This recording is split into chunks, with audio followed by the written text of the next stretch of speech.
Well, welcome to Ireland in the time of COVID. The sun is shining, more or less, but it is cold, not unusually.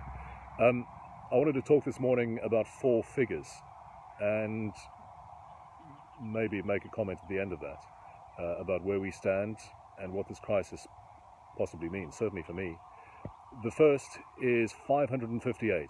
That is the current number of confirmed COVID-19 cases in Ireland. There was a significant jump in the last 24 to 36 hours, and it's widely anticipated that pattern will continue the more people that they test. The second figure is around about 450. That is the number of aircraft owned by Ryanair.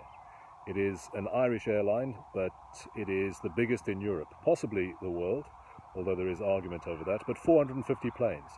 And there is a strong possibility, a strong likelihood that come next month, those aircraft will be grounded.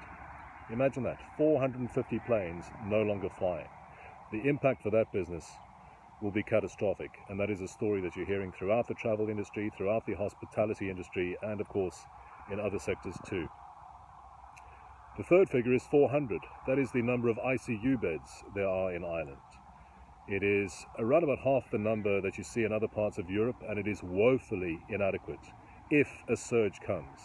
And that is why so much emphasis is being put on social distancing and taking measures, for example, ensuring that you wash your hands, to try and flatten the curve, to push out the surge or prevent a surge from coming at all. Because if there is a surge, then this country, as is the case elsewhere, is not in a position to cope, unfortunately. The fourth figure is 24,000. That is the number of people who answered a call by the Irish government for assistance, for people with a medical background, doctors, nurses, paramedics, that sort of thing, to lend a hand during this time of crisis. 24,000 people put up their hands. It's quite extraordinary. And I think in the days, weeks and months that lie ahead, you'll start to hear more and more of those stories, not just in Ireland, but in other parts of the world, and certainly in South Africa, where we have a reputation for thinking outside of the box, for being compassionate, and for putting our shoulders to the wheel when it matters most. And it is those stories, I think, that will remind us that we will get through to the other side.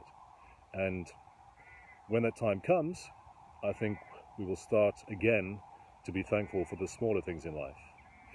Maybe like my humble vegetable garden. Take care, and I will hopefully see you on your TV screens sooner rather than later.